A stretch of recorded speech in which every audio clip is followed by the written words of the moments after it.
हाँ जी स्टार्ट हो गया। जी स्टार्ट हो गया। हाँ भैया।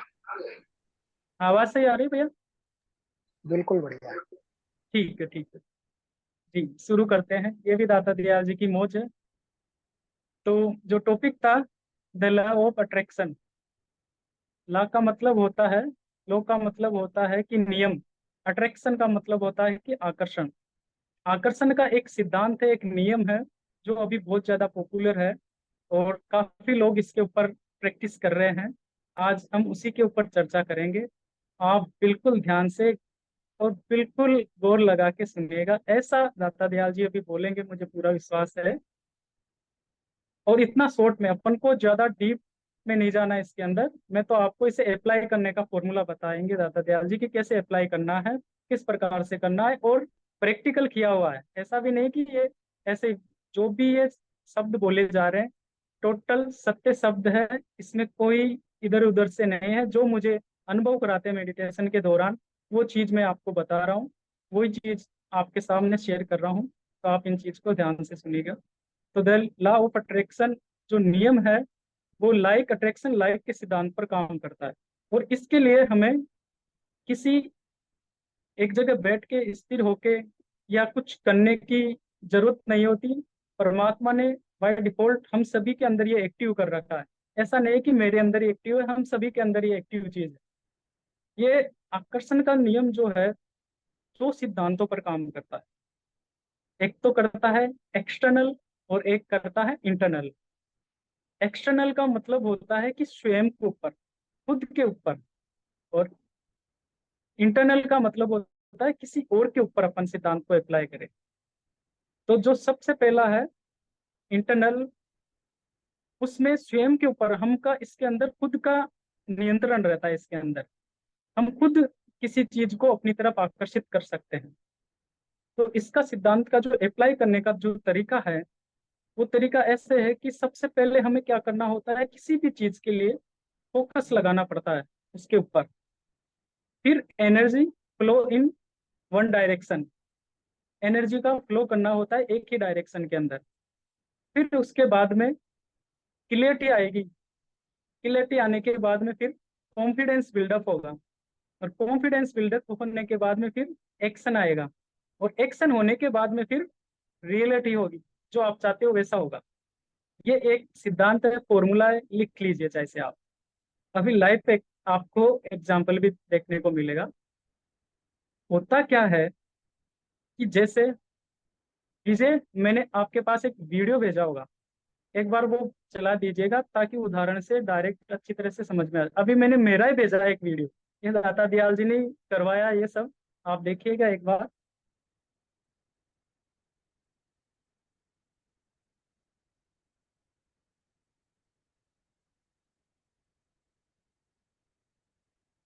ताकि इस नियम को समझने का, दाता दयाल जी जो समझाते हैं ना, एग्जाम्पल ऐसे देते हैं कि तुरंत समझ में आ जाए। बाकी तो ऐसी ऐसी किताबें हैं, बहुत सारी है, उनका सबको निचोड़ निकाल दिया है दाता दयाल जी ने, और ये डायरेक्ट फॉर्मूला अप्लाई करने का एक तरीका बताया है। मिल गया विजय वीडियो? नेट से तो शायद चल नहीं पाएगा।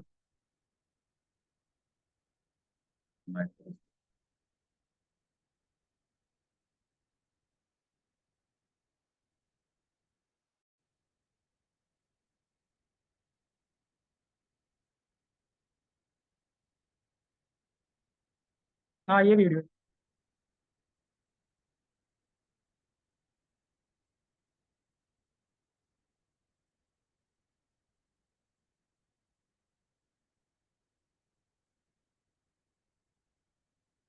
सही नहीं चल पा रहा विजय?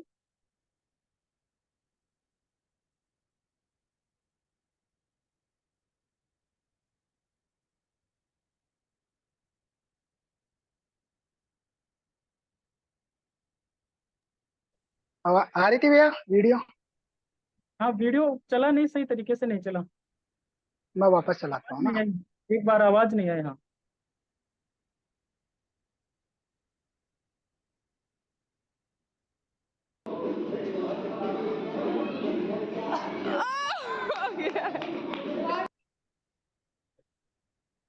एक बार और चला दो बस समझने के।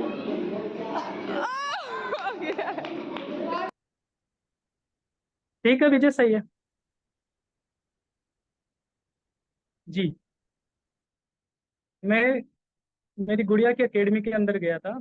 वहां जाने के बाद में मुझे बच्चों ने बोला कि आपको बैक फ्लिप कराते हैं, उछालते हैं। तो उन्होंने मुझे उछाल दिया ऊपर तक, उछाल के नीचे गिर गया। मैं देख रहे हो ना, अब गिरा दिया। गिरते ही मेरे पैर का मांस फट गया। फिर भी बच्चे को कॉन्फिडेंस देके मुझे बोल रहे हैं कि डॉक्टर साहब वन मोर आप कर सकते हो। अरे मैं, क्यों, पैर तो फट गया है यहाँ पर, वन मोर कर रहे हो। तो फिर मैं आ गया, घर पे आ गया। पैर की स्वेलिंग आ गई बहुत ज्यादा, सूज गया, चल नहीं पा रहा था। फिर मैं सो रहा था। सोने के बाद में दाता दयाल जी ने बोला अप्लाई करो। मैं बोला क्या? बोले परसों सत्संग है ना, उसका प्रैक्टिकल करवाया है आपको, अप्लाई करो अपने ऊपर। अब मैं इस फॉर्मूले को, जो लॉ ऑफ अट्रैक्शन, जो आकर्षण का नियम है, स्वयं के ऊपर कैसे हम इसे, जैसे हेल्थ चैलेंज था, मेरे हेल्थ चैलेंज आ गया, ये मेरा पैर का मांस फट गया, ये मेरा चैलेंज आ गया, जिसे ठीक होने में 2 सप्ताह या 20 दिन लगते हैं। तो ये हेल्थ चैलेंज आ गया, बोले अप्लाई करो। ये डायरेक्ट बताया जाता दयाल जी ने, तब मैं बता रहा हूँ ये प्रैक्टिकल है सारा चीज, ऐसे नहीं कि कुछ अलग है। तो बोले सबसे पहले आप फोकस लगाओ। तो मैंने ध्यान लगाया इस जगह, फोकस लगाया। फिर बोले एनर्जी को फ्लो करो वन डायरेक्शन के अंदर, जो अपनी एनर्जी है उसे फ्लो करो अपने नी के अंदर। तो मैंने फिर वो फ्लो किया, एनर्जी को फ्लो किया एंकल एंकल के अंदर। फिर उसके बाद में बोला अब अपने आप को देखो, क्या क्या महसूस हो रहा है, क्लियरिटी आ रही है? मैं कि हाँ बिल्कुल क्लियरिटी आ रही है। फिर उसके बाद में अब कॉन्फिडेंस लाओ कि मैं बिल्कुल, मेरा जो पैर है बिल्कुल ठीक हो चुका है। इमेजिनेशन करना है कि बिल्कुल, विजुअलाइजेशन करना है कि बिल्कुल वहां पर कुछ भी नहीं है आपको। तो मैंने वो विजुअलाइजेशन किया। फिर यहाँ तक जितनी भी किताबें आप पढ़ते हो लॉ ऑफ अट्रैक्शन की, जो आप कर रहे हैं, हम सब अप्लाई कर रहे हैं, ये यही सिखाते हैं कि आप विजुअलाइजेशन करो कि जैसे आप आरएस की तैयारी कर रहे हो, तो आप बन चुके, बनने के बाद में जो आप सेवाएं कर रहे हो, उन सेवाओं के ऊपर आप ध्यान लगाओ, ये करो। ऐसा कुछ नहीं होता, इसमें एक पॉइंट आता है, वो होता है एक्शन, जिसे हम बोलते हैं कर्म। वो हमें करना पड़ता है। बोले अब कर्म करो। बोले कर्म क्या? बैंडेज लाओ, क्रेप बैंडेज लाओ या गर्म पट्टी जो है उसे लपेट दो। मैंने वो लपेट दी। अब रियलिटी देखना आप सुबह। फिर मैंने सुबह रियलिटी देखी, तो पता चला कि मैं 2 किलोमीटर चल के आ गया। और आज बिल्कुल भी उस जगह कुछ भी नहीं है। बिल्कुल पैर एकदम स्वस्थ हो गया मेरा, बिल्कुल ठीक हो गया। जिस मांस को फटने में सप्ताह से 2 सप्ताह लगते हैं, सिर्फ वो एक दिन के अंदर ठीक हो गया। ये था लॉ ऑफ अट्रैक्शन, करवा के दिखाया बाकायदा दत्त दयाल जी ने कि हम हमारा हेल्थ चैलेंज को कैसे ठीक कर सकते हैं। ये मेरे ऊपर प्रैक्टिकल किया है, मैंने स्वयं ने किया है ये, क्योंकि मैं करके दिखाऊंगा तब आप इस चीज को यकीन मानोगे कि हाँ ऐसा होता है। और ये हर कोई कर सकता है, आपके अंदर भी ये एक्टिव है ये चीज। तो करना क्या रहता है इसके अंदर, कि सबसे पहले फोकस करना रहता है। जो भी, जैसे अब हम एग्जांपल लेते, किसी को वेट मैनेजमेंट करना है, मोटापा है, ओबेसिटी बढ़ी हुई है किसी को, अब उसे ठीक करना है, बिल्कुल फिट होना है। तो क्या करना है, सबसे पहले फोकस लगाना होता है।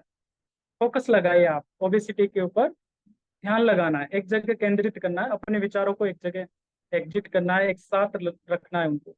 फिर उसके बाद में आपको एनर्जी ट्रांसफर करनी है, अपनी बॉडी के अंदर एनर्जी ट्रांसफर करनी है।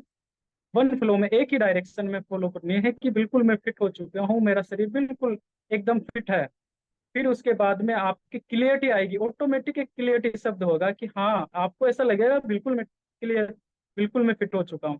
उसके बाद में आपकी क्लियरिटी आती, कॉन्फिडेंस आएगा, कॉन्फिडेंस बिल्डअप होगा। फिर उसके बाद में एक्शन, मतलब कर्म, कर्म तो करना पड़ेगा। फिर हमारी जो योगाचार्य सुप्रिया जी है, उनके बताए अनुसार नियम को अपन को फॉलो करना पड़ेगा। वो बोले कि इतने बजे उठना है, इतने बजे खाना खाना है, ये डाइट प्लान फॉलो करना है। वो जब आप करोगे, फिर आपके सामने रियलिटी रहेगी, 1 महीने के अंदर जितना आप वजन कम करना चाहते हो वो आपके सामने रहेगा। ये 100% है, करके देखिएगा, 100% होगा। जैसे किसी को यूपीएससी का एग्जाम, अभी तैयारी कर रहे हैं, अभी हमारे राजस्थान में जेट का एग्जाम लगेगा। मैं आज बोल रहा हूँ, नोट कर लीजिए, लिख लीजिए, जैसे मैं बता रहे हैं दाता दयाल जी, उस तरीके से आप अप्लाई कीजिए इसे। अभी पूरा सुनिएगा, पूरा एक बार ये सारा सेमिनार सुनने के बाद में समझ में आएगा अभी तो स्टार्ट कर रहा हूँ, तो आप इसे सिर्फ सुनते रहिए एक बार। कि जैसे मान लो जेट का एग्जाम है या आईएएस आईपीएस का एग्जाम के बच्चे तैयारी कर रहे हैं अभी, तो उनको सबसे पहले एक जगह स्थिर होकर बैठ के कंसंट्रेशन करना होगा। तीसरे तिल पर, जो पिछला सेमिनार में बताया था, वहां पर ध्यान लगाना, फोकस लगाना होगा।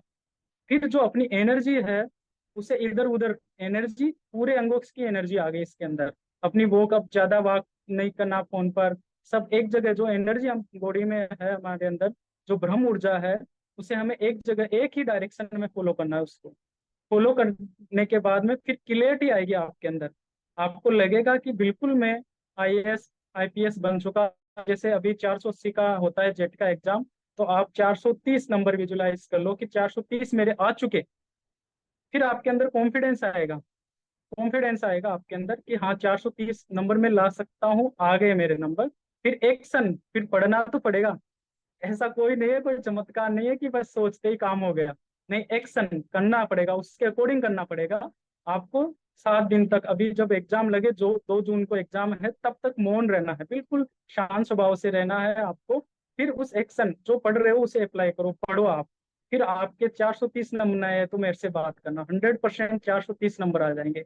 लेकिन अभी पूरा सुनो आगे तक, कि कहाँ कहाँ क्या क्या गलतियां हो जाती है अपन को। तो ये इसे अप्लाई करने का एक फॉर्मूला होता है कि आराम से हम किसी भी जगह किसी भी प्रकार से अपन हेल्थ इश्यूज को ठीक कर सकते हैं। जो अपना एम है, जो टारगेट है, जो भी हमने ले रखा है, उसे अपन कर सकते हैं, अचीव कर सकते हैं इस फॉर्मूले के अकॉर्डिंग। ये फॉर्मूला लिख लीजिए, रख लीजिए जैसे आप। फिर ये तो हो गया स्वयं के ऊपर, हम खुद के ऊपर कर सकते हैं इस फॉर्मूले। ये हो गया इंटरनल। एक्सटर्नल का मतलब किसी और के ऊपर। जैसे विजय है, तो विजय के लिए मैं ये फॉर्मूला अप्लाई करूंगा कि विजय एकदम हंसमुख रहे और खिलखिला के हंसे रोज। मान लो विजय थोड़ा सा डिप्रेशन में रह रहा है अभी, ऐसा मैं उदाहरण के लिए समझा रहा हूँ। तो मैं विजय के ऊपर ये फॉर्मूला अप्लाई करूंगा।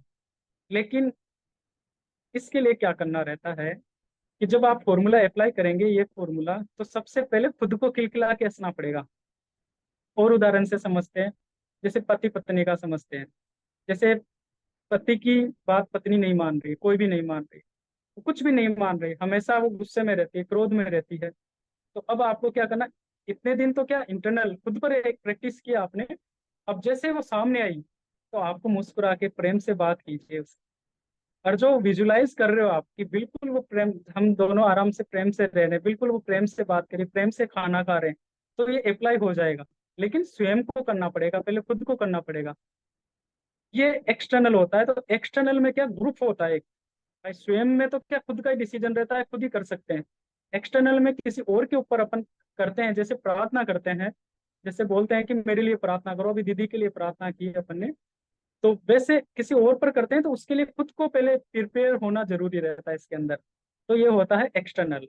तो ये एक लॉ ऑफ अट्रैक्शन का जो नियम है, आकर्षण का नियम है, आकर्षण का जो सिद्धांत है, वो सिद्धांत इसी बेस पर काम करता है कि जो भी आप चाहते हो, जो ऐसा भी बनना चाहते हो, जो भी आपके सपने हैं, टारगेट है, पूरा करने चाहते हो, उनके लिए एक फोकस बनाना जरूरी है। पहले टारगेट बनाना जरूरी है।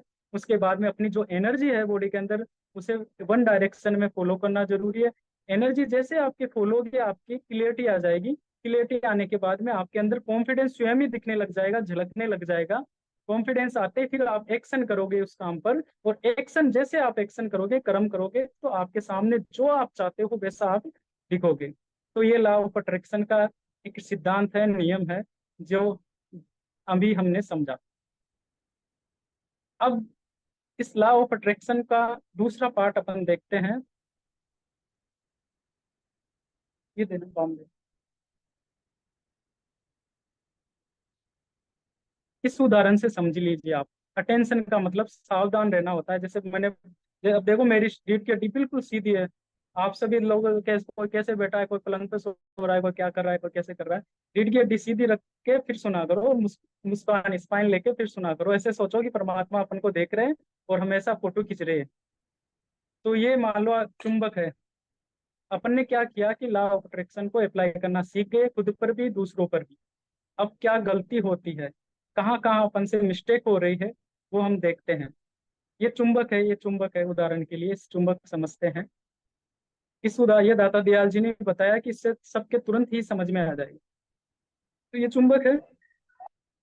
अब चुंबक को अपन ने क्या मिट्टी के अंदर घुमा दिया, अपना 1 रुपया का सिक्का खो गया, उसे जब हम बचपन में घुमाते थे ना, फिर वो उसके 1 रुपया चिपक के आ गया, एक का सिक्का चिपक के आ गया। सबने कर रखा होगा, सबने देख रखा होगा। आपने देखा उस सिक्के के चारों तरफ कुछ और भी चिपक के आते हैं, थोड़ा थोड़ा थोड़ा थोड़ा बारूद टाइप का। फिर अपन और घुमाते हैं, फिर और चिपक के आते हैं, फिर हम और घुमाते हैं, फिर और चिपक के आते हैं। बस यही नियम इसमें होता है। जब आपके अंदर एनर्जी कैसी है, जब आप किसी एक्सटर्नल दूसरे पर अप्लाई करते हो, तो अब उसके अंदर वाइब्रेशन कैसे है, उसके अंदर एनर्जी कैसी है। आपने तो अप्लाई कर दिया इस फॉर्मूले को, उसके लिए प्रार्थना भी की, सब किया, लेकिन जैसे आप प्रार्थना करोगे तो उसकी जो एनर्जी है, उसका जो रुपया अपना खो रखा है, तो उसके साथ कुछ नेगेटिविटी अपने यहाँ पर चिपक के आएगी।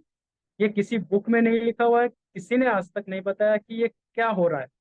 तो इससे जैसे ये धीरे धीरे धीरे धीरे जितने भी आप देख रहे हो अभी मोटिवेशनल स्पीकर है, जो बड़े बड़े लॉ ऑफ अट्रैक्शन का फॉलो कर रहे हैं, जिन्होंने किताबें लिख दी, उनका भी दाता दयाल जी ने ध्यान में लाके बताया कि उनके साथ आखिर में क्या हुआ।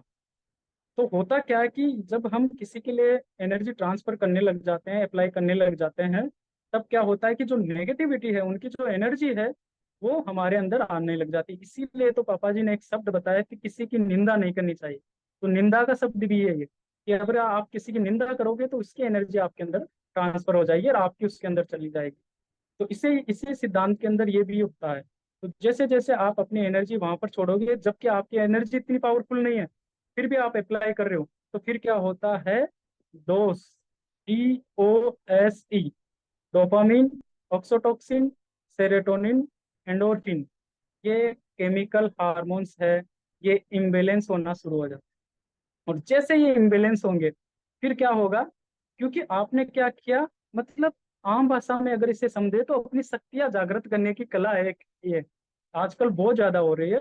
तो जैसे आप इसे कला को सीख लोगे, तो फिर क्या होगा, आपके केमिकल इम्बेलेंस होना शुरू हो जाएगी, फिर एंजाइटी आ जाएगी, डिप्रेशन आ जाएगा आपके, गुमसुम होने लग जाओगे, ये दुनिया खराब सी लगने लग जाएगी, आपको भगने की कोशिश करोगे, संभल नहीं पाओगे, कोई भी बोलेगा तो चिड़चिड़ापन आ जाएगा आपके अंदर, ओवर थिंकिंग के शिकार होने लग जाओगे। क्यों, आपने क्या किया, अपने अंदर एनर्जी इतनी जनरेट नहीं की, और दूसरों के आपने एनर्जी लेके, और क्योंकि वो चुंबक के साथ जो चमक चिपक के आई वो नेगेटिविटी, वो फिर आपके इन केमिकल को इम्बेलेंस कर रही है। और इसकी वजह से क्या होता है कि फिर आज जितने भी मोटिवेशनल स्पीकर है, आप देखो अभी एक वीडियो अपलोड करेंगे सुबह वो 9 बजे, और 11 बजे तक वो देखेंगे कि फॉलोअर्स ही नहीं बढ़े, नहीं बढ़े। इसका देखो, जब ऑफलाइन क्लासें होती थी ना, तब तक कोई डिप्रेशन कुछ नहीं था, जैसे यूट्यूब इंस्टाग्राम और ये आया ना, तब सबसे पहले यही देखते हैं, स्टेटस भी कोई लगाता है तो यार अभी तक तो किसी ने देखा ही नहीं मेरा स्टेटस, क्या है ये डिप्रेशन, ये थिंकिंग आना शुरू हो गई। तो वो बेचारे वही डिप्रेशन में चले जाते हैं कि अभी तक तो मेरे लाख फॉलोवर्स होने चाहिए, लाख लोगों ने देखना चाहिए थे, लेकिन किसी ने देखा नहीं अभी तक, व्यूज ही नहीं आए मेरे पास। तो वो खुद ही एक तरह से डिप्रेशन में चले जाते हैं। और इसकी वजह से ये जो लॉ ऑफ अट्रैक्शन का जो नियम है, जो सिद्धांत है, वो अपने ऊपर हावी होने लग जाता है खुद के ऊपर। इसकी वजह से केमिकल इम्बेलेंस हो जाते हैं। एक पार्ट अपन यही कंप्लीट करते हैं इसका, अपन ने समझा लॉ ऑफ अट्रैक्शन क्या है, कैसे हम इस सिद्धांत पर काम करते हैं। दूसरा, हमने समझा कि दूसरे के ऊपर कैसे काम करते हैं, अटेंशन, सावधानी क्या है कि नेगेटिविटी उसके ऊपर आ जाती है। अब आगे की कहानी सुनिएगा, इस आप ध्यान से सुनते रहिए, लास्ट में समझ में आ जाएगा मैं कहना क्या चाह रहा हूँ आप। अब अलग पार्ट है, ये एक साइंटिफिक तरीके से दाता दयाल जी ने हम सभी को समझाया है। अब आपको स्पिरिचुअल तरीके से दाता दयाल जी समझाएंगे इस चीज को, तो वो समझने के लिए आप रेडी रहिए, तैयार रहिए। अब दाता दयाल जी बता रहे हैं, ये दो कहानियां हैं, इनसे समझ में अच्छी तरह से आ जाएगा। एक बार क्या हुआ, राजा जनक जी थे, तो उनके यहाँ पर कोई साधु साहब आए, कोई संत जी आए, तो उन्होंने खाने के लिए इनवाइट किया। तो जैसे वो खाना खाने के लिए इनवाइट किया, तो उन्होंने एक क्वेश्चन पूछा राजा जनक जी से कि राजा जी, आपने गुरु बना रखा है क्या, गुरु धारण कर रखा है क्या आपने। तो राजा जनक आश्चर्य हो गए, बोले मैं तो इतना बड़ा राजा हो गया, इतना समय हो गया, आज तक मैंने कभी गुरु बनाया नहीं। बोले क्या, आपने अभी तक गुरु नहीं बनाया। बोले आपने हमें पानी भी पिला के अनर्थ कर दिया, आपने पाप कर दिया, हम आपके घर पे 1 मिनट भी ठहरना नहीं चाहते, अभी हम जाते हैं। वो चले गए। अब क्या हुआ, राजा जनक जी को चिंता हो गई इस विषय को लेके कि ऐसा क्या हो गया कि गुरु नहीं बनाते हैं, तो इसका मतलब इतना क्या अनर्थ कर दिया मैंने। तो फिर रात को, उसी रात को क्या हुआ कि राजा जनक जी को एक सपना आया। उस सपने में वो भिखारी बने हुए थे, दर दर की ठोकरें खा रहे थे, भीख मांग रहे थे। अब सुबह आंख खुली तो राजा को टेंशन हो गई और ज्यादा कि मैं भिखारी कैसे है, ये सपना कैसे आया मुझे। तो उन्होंने पूरे राज्य में अनाउंसमेंट करा दिया, ये सच्ची घटना है, कोई थ्योरिटिकल नहीं है, कोई पौराणिक कथा नहीं है, यह आपको सच्ची घटना मैं आपको सुना रहा हूँ। तो उन्होंने, और आपका एक क्वेश्चन भी अभी क्लियर हो जाएगा कि जो बोलते हैं ना मुझे सपने आते रहते हैं, इन ये सपने क्यों आते हैं उसका भी अभी कारण आपको पता चल जाएगा। तो राजा जनक जी को जब पता चला कि मुझे सपना आया और मैं भिखारी हूँ, तो उन्होंने पूरे राज्य में अनाउंसमेंट करवा दिया कि अब जितने भी ऋषि मुनि ज्ञानी महात्मा है उन सबको बुलाओ, मीटिंग करो, और इसका मुझे क्यों बताओ कि ये क्यों आया, सपना क्यों आया। तो वहां पर पूरे राज्य के अंदर ये मैसेज छोड़वा दिया गया कि भैया अनम्यूट कर लीजिए। जो राजा जनक को इसका आंसर देगा वो उसे ही गुरु धारण करेंगे। तो वहां पर पूरे हजारों की संख्या में लोग आए वहां पर, और राजा जनक जी ने सबसे एक क्वेश्चन पूछा कि मुझे ये बताइए कि मैं भिखारी क्यों बना। रात को मुझे सपना आया, उसमें सपने में मैं भिखारी था। तो वहां पर जितने भी ज्ञानी महात्मा बैठे हुए थे, मुनि बैठे हुए थे, पंडित लोग बैठे हुए थे, सभी ने लास्ट में यही निकाला कि राजा जी ये तो सपना होता है, आप तो अभी राजा हो। तो फिर उस समय पूर्ण गति प्राप्त उस समय के संत अष्टावक्र जी वहां पर आए। अष्टावक्र जी का 18 प्रकार से शरीर टेढ़ा मेढ़ा था। तो वहां पर जितने भी लोग बैठे हुए थे, जो, तो उनको देख के सब हंसने लग गए। तो राजा के पास अष्टावक्र जी महाराज गए और वहां पर बोले कि आपने तो यहाँ पर ज्ञानी ऋषि मुनि नहीं, चमारों की जमात बैठा रखी है। इतना बोलते ही सभी लोग क्रोधित हो गए और उनकी तरफ देखने लगे। फिर उन्होंने क्षमा मांगी सबसे कि मुझे माफ करना, आपने क्या है कि मेरे शरीर को देखा, मेरे अंदर आत्मा को नहीं देखा आपने कि मैं क्या हूँ। आपने मेरे शरीर को देख के मजाक उठाया, उसके लिए मैं फिर भी मैं अपने शब्द माफी मांगता हूँ और वापिस लेता हूँ। ये देख के राजा ने सोचा, राजा थे, ज्ञानी तो थे ही, तो उन्होंने सोचा कि कुछ इनमें अलग है। तो उन्होंने बोला कि आप मुझे बता सकते हो कि मुझे ये सपना क्यों आया, मैं भिखारी क्यों बना। तो बोले ये तो छोटी सी बात है, अभी बता देते, ये तो क्वेश्चन अभी सोल्व कर देते हैं। बोले बताइए। बोले सबसे पहले आपको ये सिंहासन मुझे देना पड़ेगा। बोले लो अभी दे देता हूँ। बोले ये ताज है ना, ये मेरे सिर पर रखना पड़ेगा। बोले ये लो अभी रख देता हूँ। बोले आपको नीचे उतरना पड़ेगा, गद्दी पर मुझे बैठाना पड़ेगा। बोले लो अभी मैं बैठा देता हूँ आपको। तो जैसे ही वो बोले, अष्टावक्र जी उनको बोले कि नहीं मुझे ऐसा कुछ भी नहीं चाहिए, मैं तो आपसे माया से रहित करना चाहता था, आपको देखना चाहता था कि आप परमात्मा के जानने के कितने इच्छुक हो।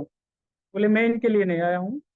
फिर अष्टावक्र जी महाराज ने बताया कि 39वीं योनि के अंदर आप भिखारी थे, दर दर की ठोकरें खा रहे थे। उस समय एक संत आपको मिले, उन संत की आपने सेवा की थी, उस सेवा की वजह से आप राजा बने हो आज। इतना बोलने के बाद में उनकी और चाह बढ़ गई राजा जनक जी की परमात्मा से मिलने की। तो उनके आंसुओं से उन्होंने अष्टावक्र जी के चरणों को भिगो दिया। अष्टावक्र जी पूर्ण गति प्राप्त संत थे उस समय। तो उन्होंने जैसे ही चरणों से भिगोया, उनको देखा कि इनकी धीरज आ चुकी है, परमात्मा से मिलने के इच्छुक है। तो उन्होंने एक बात बताई, इसे ध्यान से सुनना आप। उन्होंने बताया कि आज मैं आपको एक नाम देता हूँ, इस नाम का आपको जाप करना है, और वो नाम है राम। लेकिन ये राम कौन सा है, जो अयोध्या में जो विष्णु के अवतार है वो नाम नहीं है, ये परमात्मा रूपी नाम है राम।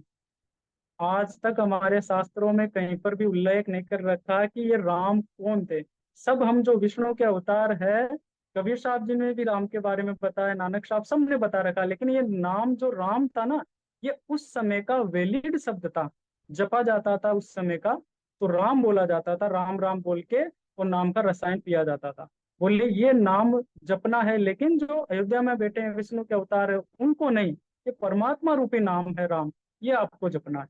तो फिर उन्होंने जपना शुरू कर दिया। जपने के बाद में कुछ ही दिनों बाद में उनकी वीर्य और जागी। फिर उनको बोले अब आपको नाम जब रसायन एक्टिव हो गया, अब आपको ध्यान करना है। फिर उन्होंने ध्यान किया और फिर पूरी विधि उनको बताई और फिर परमात्मा में लीन हुए। दूसरी कहानी सुनिए।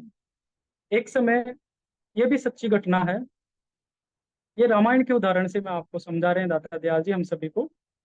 राम जी थे, राम जी के परम भक्त हनुमान जी थे। राम जी के श्री चरण दबा रहे थे वो बैठे बैठे, और इतने लीन थे चरण दबाने में कि राम जी के जो गुरु थे वशिष्ठ जी, तो राम दरबार में उनकी एंट्री हो गई। तो जैसे एंट्री हुई तो सब खड़े हो गए, जी के राम जी भी खड़े हो गए, सब खड़े हो गए, लेकिन वो हनुमान जी बस उनके चरण दबाने में लीन रहे, दबाते रहे। और हनुमान जी को ऐसा था कि राम के अलावा मुझे कुछ नहीं दिखता, जो है सब कुछ मेरे राम ही है। तो इसमें वो लीन हो गए, मस्त मगन होकर राम जी के चरण दबाते रहे। अब राजा वशिष्ठ जी को ये बात अच्छी नहीं लगी, तो उन्होंने राम जी से बोला कि राम जी, एक बात बताइए आप, मैं वापस आऊंगा लॉ ऑफ अट्रैक्शन पर, आप सुनते रहिए। एक बात बताइए मुझे कि अगर कोई गुरु आता है, कोई बुजुर्ग आता है, तो उसका मान सम्मान कोई आपके दरबार में ना करे तो आप क्या करोगे? बोले उसे मृत्युदंड दिया जाएगा। बोले आप नहीं दे पाओगे? बोले नहीं, बिल्कुल कोई भी हो मैं उसे मृत्युदंड दूंगा। बोले ऐसा कोई है ही नहीं मेरे दरबार में जो आपके आने पर मान सम्मान नहीं करता हो। बोले है। बोले कौन है? बोले हनुमान है। तो राम जी थोड़े विमुख हुए और फिर बोले कि अब हनुमान जी मैं कुछ नहीं कर सकता, मैंने वादा कर लिया इनसे, आपको मृत्युदंड मिलेगा। कल आप सरयू नदी के किनारे पर आ जाइएगा और अमुक बाण चलाया जाएगा। अमुक बाण मतलब एक बाण निकलते ही बस उससे प्राण चले जाते हैं, एक ही बार चलाया जाता है वो। तो आप आ जाना। अब हनुमान जी घर की तरफ गए, उदास होके गए, और वहां पर माता श्री से मिले उनकी। तो माता श्री तो पहचान जाती है कि भाई आज मेरे बेटे इतना उदास क्यों है। तो उन्होंने बताया नहीं पहले तो। फिर माता श्री ने बोला कि मुझे मेरे दूध की कसम है, तू मुझे बता कि क्या बात हुई। फिर हनुमान जी ने पूरी घटना बताई कि ऐसे ऐसे वशिष्ठ जी आए थे, मैं खड़ा नहीं हुआ, उनका सम्मान नहीं किया, इसलिए मुझे मृत्युदंड बुलाए। फिर माता श्री बोली बस, तू तो कभी मर ही नहीं सकता ना।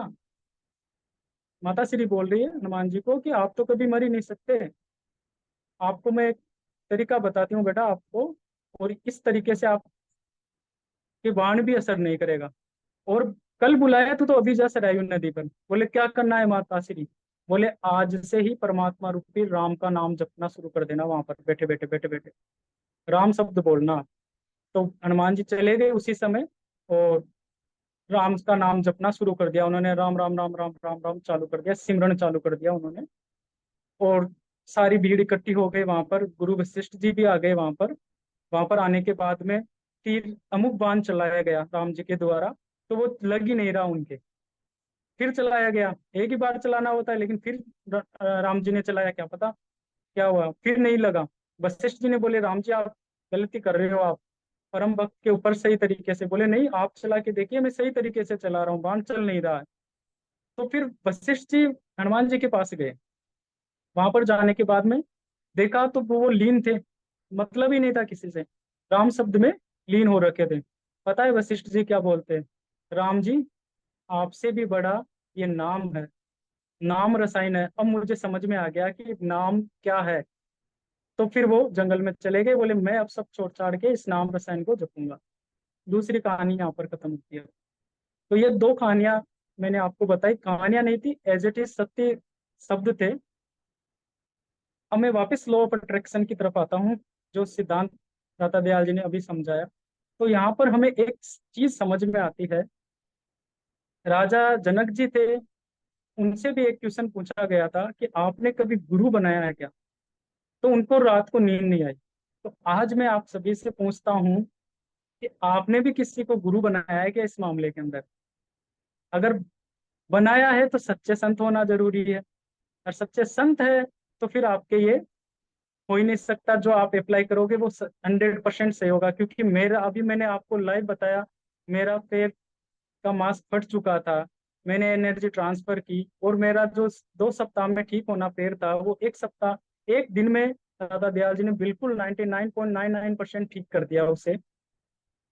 तो इसका मतलब क्या हुआ कि जब हम लॉ ऑफ अट्रैक्शन अप्लाई करते हैं तब क्या है, कहाँ, किस जगह गुरु की जरूरत पड़ती है, यहाँ पर गुरु की जरूरत पड़ती है। यहाँ पर आज जितने भी सुसाइड केस हो रहे हैं ना वो इसी वजह से हो रहे हैं, संभल नहीं पाते। अभी वो दिव्य करदीप जी एक कोई सर है, उनका मैंने वीडियो सुना था। तो उनके 3 दोस्त थे, जो आईएएस बना था, एक आईपीएस बना था, एक आरएस में था।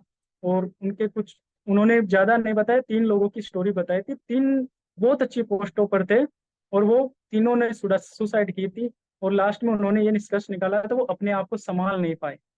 तो यहाँ गुरु की जरूरत पड़ती है, हम सभी को गुरु की जरूरत पड़ती है यहाँ पर। यह है गुरु का महत्व। जब हमारे केमिकल इम्बेलेंस होते हैं ना, तब यहाँ पर एनर्जी हमारी एक काम करती है। तो जो लॉ ऑफ अट्रैक्शन करते हैं अपन, जो सिद्धांत अप्लाई करते हैं, जो कर रहे हैं, जिनके डिप्रेशन आ रहा है, जो एंजाइटी हो रहे हैं, जिनको गुस्सेल प्रवृत्ति के हो रहे हैं, क्रोध स्वभाव में हो रहे हैं, अपने आप को कोस रहे हैं, जो सुसाइड तक की सोच रहे हैं, गलत विचार आ रहे हैं मन में, ये यही कमी रहती है यहाँ पर। तो गुरु बनाना जरूरी है।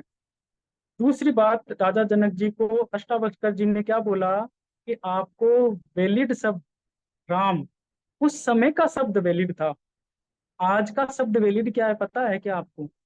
आज का शब्द जो वैलिड है वो है धारा, सिंधु, प्रताप, दयाल। ये वैलिड शब्द है। आप बोल के देखिए, अप्लाई करके देखिए, फिर अगर नहीं होता है तो आप मुझे बताइए, मुझे विश्वास है पूरा। ये जो धारा, सिंधु, प्रताप, दयाल है ना, ये जो उस समय का राम, अभी तक परमात्मा को 1400 नामों से पुकारा गया है। जिसमें से ये जो अब चल रहा है प्रेजेंट टाइम में, जो 2024 में, इससे पहले जो चलता आ रहा है वो है धारा, सिंधु, प्रताप, दयाल। अब के समय में अगर जैसे किसी का नाम रमेश है, जैसे मैंने विजय के नाम से विजय से पुकारा तो विजय दौड़ा चला आएगा। तो जैसे हम पुकारते हैं ना, बोलते हैं ना धारा, सिंधु, प्रताप, दयाल, तो जैसे हम बोलेंगे तो हमारे अंदर एनर्जी जनरेट होगी। अब मैं बताता हूँ, वापस लॉ ऑफ अट्रैक्शन पर आता हूँ कि कैसे ये काम करता है। अब ये जो धारा, सिंधु, प्रताप, दयाल है, इसके 5 सिद्धांत बेस पर काम करता है ये। तब आपके अंदर एक्टिव होगा। ऐसे सोचो कि ऐसे एक्टिव हो जाएगा। नंबर फर्स्ट है, आपको सत्य बोलना पड़ेगा, आज से झूठ पाखंड बंद कर देनी पड़ेगी। अगर आप नहीं कर पा रहे हो तो ये बोल के कोई फायदा नहीं मिलेगा आपको, कितना ही जप लेना आप चाहे से। दूसरा है, माता पिता की सेवा करनी पड़ेगी। सीधी सी बात है, अगर माता पिता की सेवा नहीं कर पाते हो तो कितना ही जप लेना, इनवेलिड है ये। तीसरा है, किसी की निंदा चुगली ईर्ष्या नफरत गणना नहीं करनी है अपन को। अगर कर रहे हो और आप जप रहे हो, अप्लाई कर रहे हो, तो इनवेलिड है ये। चौथा, वादा खिलाफी, किसी से वादा करके मुकरना नहीं है। अगर आप मुकर रहे हो तो इनवेलिड है आप। और पांचवा, 1 घंटा सुबह उठ के ध्यान करना, मेडिटेशन करना तो करना है। अगर नहीं कर रहे हो तो आप इनवेलिड है। फिर इसके भी 30 सब डिवीजन और है। आप सोच रहे हो कि भाई भैया ने बता दिया यार, सुबह से अप्लाई कर लूंगा और ये हो जाएगा। नहीं, इन सिद्धांतों को फॉलो करना पड़ेगा। आज तक 2024 जब अभी चल रहे हैं ना, ऐसे सिद्धांत कहीं नहीं है, इतना प्रेम प्यार से समझाने वाला कोई नहीं मिला। मुझे तो नहीं मिला, क्या पता और मिल रहे होंगे। अच्छे हैं, सब अच्छे हैं, किसी के लिए नहीं बोल रहे हम। लेकिन जो ये मार्ग है ये सबसे डिफरेंट है। इसमें पहला ही शब्द क्या है, वचन या कर्म से किसी की आत्मा या दिल तो नहीं दुखाया आपने। सोचो, पहला शब्द क्या है, वचन या कर्म से, अपने मुख से जो शब्द बोले या अपने कर्म से किसी का दिल आत्मा नहीं दुखाई। अगर दुखा दिया आपने, फिर दारा, सिंधु, प्रताप, दयाल बोल रहे हो, इनवैलिड है। ऐसे 30 शब्द है, 30 इसके सिद्धांत और सब सिद्धांत है जिनको हमें फॉलो करना पड़ता है। अगर आप उनको प्रॉपर रूप से फॉलो कर रहे हो और फिर आप मेडिटेशन कर रहे हो, फिर लॉ ऑफ अट्रैक्शन कर रहे हो, तो मैं एक्सटर्नल का भी अभी उदाहरण देता, लेकिन अभी वो अलाउ नहीं है। वो एक बार ठीक हो जाए, वो भी मुझे करवाया है दाता दयाल जी ने। इंटरनल तो स्वयं पर तो मुझके आप बताया ना, मांस फट गया था, उसे ठीक किया, एक्सटर्नल पर भी करवा के दिखाया, लेकिन वो अभी मैं बता नहीं सकता। तो तब आप एक्सटर्नल पर किसी के ऊपर अप्लाई कर पाओगे। लेकिन पहले इस सिद्धांत को समझना पड़ेगा। और ये कैसा है वचन कर्म का मतलब, अभी मैं एक छोटा सी बात बताऊं। एक गुड़िया मेरे पास आई स्वामिनी का कार्ड देने के लिए, तो वो सीरियस होकर मेरे पास आई, बोली भैया हमारी स्वामिनी है, आपको आना पड़ेगा। अरे मैं बोला भैया, मैं बोला गुड़िया, ये तो कितनी अच्छी बात है, मुस्कुरा के बोलो ना इस चीज को। इतना सा बोला, मेरे पास पेशेंट बैठे हुए थे, वो भी हंस गए, मैं भी हंस गया। उसके थोड़े से आत्मा दुखी, आत्मा दुखते ही, जबकि मैंने कोई गलत नहीं बोला, उसे हंसाने के लिए बोला था, अंदर से आवाज तुरंत आई, आपका वचन और कर्म वाला पॉइंट गलत आ गया आज। ये है क्लियरिटी जिसे बोलते हैं ना, क्लियरिटी। मतलब हमारी जो अंदर आत्मा बैठी है ना, सूक्ष्म रूप, ये शरीर तो जलेगा, कुछ नहीं इसमें लेना देना। इसके अंदर एक सूक्ष्म रूप में आत्मा, उसके 84 लाख योनियां भोग के आए हम, तो उसके ऊपर बहुत सारे आवरण चढ़े हुए हैं। उस आवरण को उतारने का एक ही मात्र तरीका, वो है सिमरन। जितना हम सिमरन करेंगे तो वो आवरण उतर जाएगा। जैसे आपका वो आवरण उतरेगा तो आपके जो सिद्धांत है 30 तुरंत आपको पता चल जाएगा। ऐसा मार्ग है, इतना प्रेम से इसके अंदर रहना पड़ता है। अब मैं वापस लॉ ऑफ अट्रैक्शन पर आता हूँ कि हमने क्या सीखा। कि आज का जो शब्द है वो है धारा सिंधु प्रताप दयाल, वैलिड शब्द है। तो हमने क्या किया, किसी भी चीज पर फोकस बनाया। अब जैसे मान लो मेरा ही बच्चा है, तो मैंने बोला अब आपको आईएएस आईपीएस की तैयारी करनी है, और साथ में मेडिटेशन भी कर रहा है, सिमरन भी कर रहा है। तो अब वो क्या करेगा, फोकस बनाएगी, मेरी गुड़िया फोकस बनाएगी वहां पर। फोकस बना ली, फिर एनर्जी। अब उसके अंदर कौन सी एनर्जी आ गई, पॉजिटिव एनर्जी आ गई। धारा सिंधु प्रताप दयाल इस समय का वैलिड शब्द है पॉजिटिव। जैसे 3 इडियट्स एक मूवी थी, उसमें शब्द था ना, all is well, all is well.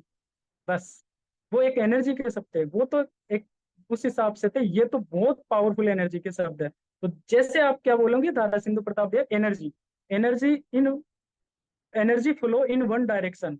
अब क्या हुआ, जो एनर्जी एक डायरेक्शन पर फ्लो करेगी, ठीक है, फिर उसके बाद में क्लियरिटी आएगी। क्लियरिटी जो सब डिवीजन थे, जो आपने जो 30 पॉइंट थे इसके जो क्लियर कर लिया आपने, उसके बाद में क्लियरिटी आएगी आपके अंदर, एक कॉन्फिडेंस बिल्डअप हो जाएगा। फिर एक्शन, एक्शन मतलब कर्म करोगे। कर्म क्या करना है, सुबह मेडिटेशन करना है, किसी निंदा चुगली बुराई नहीं करना है। कितना सा छोटे से शब्द है, लेकिन इनको अप्लाई करना जरूरी होता है। तो जैसे आप कर्म करोगे, कर्म करने के बाद में आपके सामने रियलिटी होगा। ये लॉ ऑफ अट्रैक्शन का सिद्धांत है। लेकिन ये तब पूर्ण रूप से काम करेगा जब हमारे हमारे पास पूर्ण गति प्राप्त सत्य संत होंगे, गुरु होंगे, तब ये अच्छी तरह से काम करता है। फिर हमें भटकने की जरूरत नहीं पड़ती। जितने भी अभी कर रहे हैं सब अच्छे कर रहे हैं, लेकिन केमिकल इम्बेलेंस हो जाते हैं, संभाल नहीं पा रहे हैं। मेरे पास अदर संत मत के लोगों के भी मैसेज आते हैं कि भैया ऐसे लोग मुझे बोल रहे हैं ऐसी ऐसी छोटी छोटी बातों पर। मैं इससे क्या हो रहा है कि वैलिड शब्द नहीं है उनके पास। जैसे वैलिड शब्द आएगा, सिमरन बढ़ेगा, सिमरन बढ़ेगा। हनुमान जी क्या थे, बेटे बेटे बेटे, देखो ना आप, लाइव उदाहरण है। कोई वाण नहीं चला, जबकि अमुक वाण से कोई बच ही नहीं सकता। लेकिन क्या था, शब्द था उस समय का वैलिड राम, इस समय का धारा सिंधु प्रताप दयाल शब्द है। तो जैसे हम ये शब्द अप्लाई करेंगे तो फोकस होगा, फोकस होगा तो एनर्जी का फ्लो होगा, पॉजिटिव एनर्जी का। किसी और के लिए अपन प्रार्थना करेंगे तो अपनी एनर्जी वहां पर जाएगी, लेकिन सबसे पहले खुद में ये इम्प्लीमेंट करना होगा। फिर उसके बाद में क्लियरिटी आएगी, कॉन्फिडेंस आएगा, फिर एक्शन करोगे, रियलिटी, फिर जो आप चाहते हो वो चीज आपके सामने आ जाएगी। लेकिन इसके लिए आपको ये सारा अप्लाई करना पड़ेगा। तो ये है लॉ ऑफ अट्रैक्शन, और इस प्रकार से अपन ये करके और प्राप्त कर सकते हैं। अब लास्ट में एक छोटी सी बात आपको और बता रहे हैं दाता दयाल जी, क्योंकि ज्यादा आदेश नहीं मिला, 40 मिनट का ही मिला है। अभी कुछ लेट होने की वजह से थोड़ा सा और हो सकता है। ये लास्ट यहाँ पर बोल के मैं आपको कंप्लीट करता हूँ सेमिनार। मुझे पूरा विश्वास है समझ में आ रहा है आपके।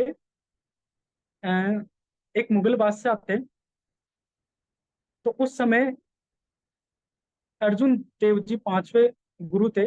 अर्जुन जी, अर्जुन देव महाराज जी, उनको उन्होंने क्या किया, गरम गरम तवों के ऊपर बैठा दिया, सजा दी उन्होंने, मुगल बादशाह ने उसने उस समय। तो उनका एक भक्त था, सुमिरन दास, ऐसे करके सुमिरन दास ही होना चाहिए। तो उसे जैसे ही पता चला कि मेरे गुरु को गरम गरम तवे के ऊपर बैठा रखा है उन्होंने।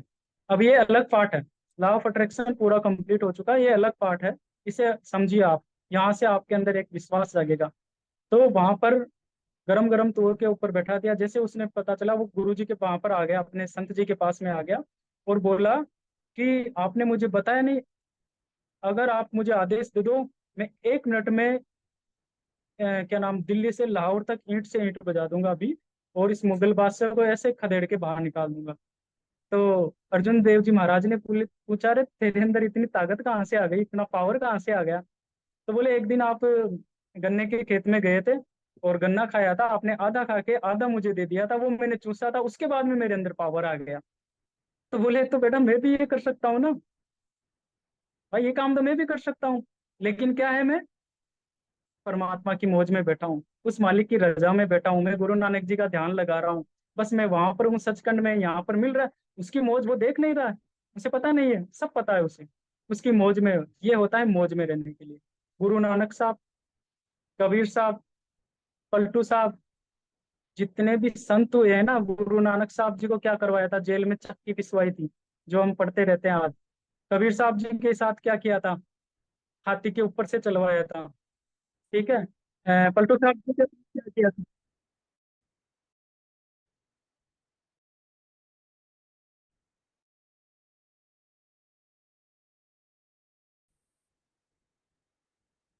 एक मिनट।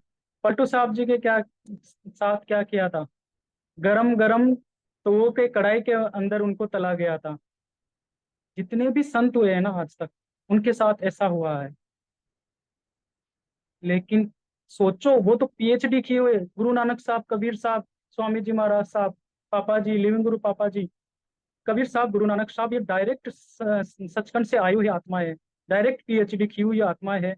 सोचने की बात है, इनको इतने कष्ट मिले, फिर भी ये तस से मस नहीं हुए, उस परमात्मा की मौज में रहे। आज आपको थोड़ा सा कांटा चुभता है, फोन लगाते हो भैया, ये हो रहा है मेरे साथ, ये हो रहा है, अरे कुछ नहीं हो रहा है।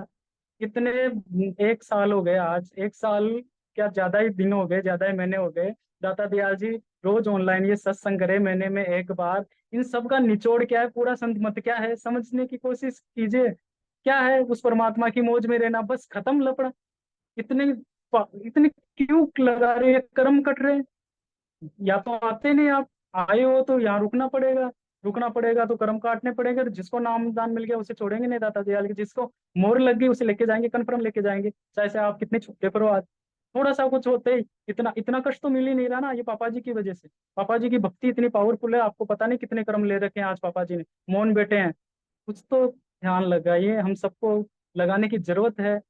समझ में नहीं आ रहा, बस थोड़ा सा कुछ हुआ और बस फोन लगा देते हैं, ऐसा हो रहा है, मेरी गाय बीमार, मेरा वो हो रहा है, मेरे ऐसे, मेरा बच्चा नौकरी नहीं लेकर। अरे क्यों इनमें पड़ रहे हो, लास्ट में कौन जाएगा साथ, कौन जाएगा ये तो बताओ मुझे। आपकी भक्ति, एक्चुअल जो कमाई है वही कमाई साथ में जाएगी। और आप तो देखो, अभी आज लेटेस्ट ताजा उदाहरण है मेरी दीदी का, कभी भक्ति कुछ नहीं किया तो भी यमदूतों से बचा लिया। सोचो, आप तो इतना कर रहे हो। तो मौज में रहना सीखिए। और मौज में कैसे, शुरुआत कहाँ से करनी है। मैं ज्यादा समय नहीं लूंगा, दाता दिया जी का आदेश आ रहा है कि यहाँ पर स्टॉप करेंगे, लास्ट बोल के शब्द मैं स्टॉप करता हूँ। शुरुआत कहाँ से करनी है, शुरुआत अपने घर से करनी है।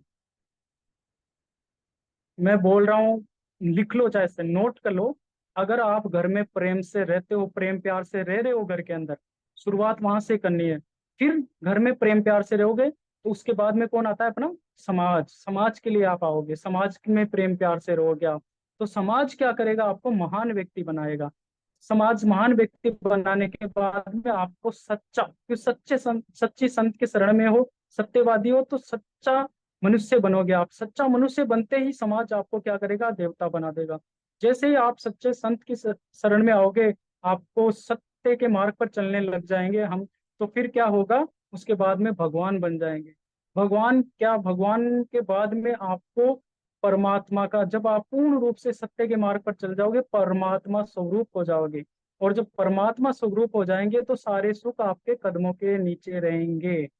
लेकिन शुरुआत कहाँ से करनी है, घर। घर में ही प्रेम प्यार से नहीं रहोगे, अपनी पत्नी से आप गुस्से में बात कर रहे हो, परिवार से बात गुस्से में बात कर रहे हो, लड़ाई झगड़ा कर रहे हो आप, कोई मतलब नहीं। अगर संत मत में आके फिर भी हम लोग ऐसा कर रहे हैं, तो फिर तो नरकों में भी जगह नहीं मिलेगी, ये ध्यान से सुन लेगा। सबसे पहला है परिवार। परिवार से शुरुआत करनी है हम सबको। और परिवार में सुख शांति से प्रेम से रहेंगे, उसके बाद में हम समाज की सेवा करने पाएंगे। पटेल बन रहे हैं हम सब समाज के लिए, परिवार में खुद कुछ नहीं कर पा रहे हैं, तो सबसे पहला कौन है, अपना परिवार। पापा जी ने हर साथी में सिखा रखी है। आज पापा जी का परिवार देखिए, मिलके आइए आप पापा जी का परिवार।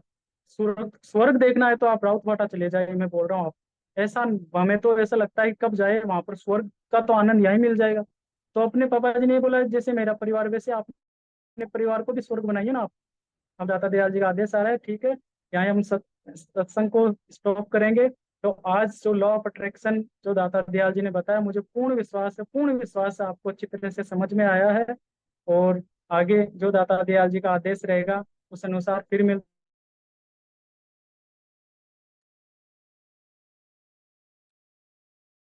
भैया अनम्यूट कर लीजिए। अगर मेरे शब्द वाणी से किसी के भी अंतर आत्मा को थोड़ा सा भी ठेस पहुंचा हो तो प्लीज प्लीज प्लीज मुझे माफ करना। मेरे से जो भी गलती गुनाह हुआ माफ करना। ये सब मैं नहीं था, मेरे गुरु थे, मेरे पापा जी थे, दाता दयाल जी थे, उन्होंने ये सारे शब्द बोले हैं। आप इन शब्द को अप्लाई कीजिए, ऐसा मार्ग कहीं नहीं मिलेगा। एक बार आइए, आप देखिए, इस मार्ग को समझिए। और मेन पॉइंट है, सत्य का मार्ग है, इस पर चलना हो तो ही आप आइएगा। बाकी जो भी आप कर रहे हो, जिस भी पूजा पाठ कर रहे हो, सब अच्छा कर रहे हो, सब बढ़िया कर रहे हो, करते रहे। जब आपको लगे कि कुछ अलग आदेश है, कुछ अलग है, तब फिर आप आइएगा और सुनिएगा। जो भी आपको आज सत्संग में बैठा है उनका धन्यवाद कीजिएगा। शुक्रिया, धन्यवाद, सब प्रताप। चौथ प्रताप भैया, चौथ प्रताप, बहुत ही सब शानदार।